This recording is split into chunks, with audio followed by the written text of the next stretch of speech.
श्रीमहालक्ष्मी अष्टकम्।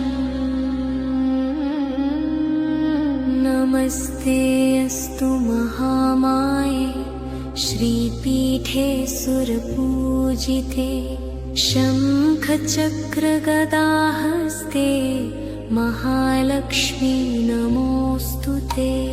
नमस्ते गरुडारूढे कोलासुरभयङ्करि, सर्वपापहरे देवी महालक्ष्मी नमोऽस्तुते।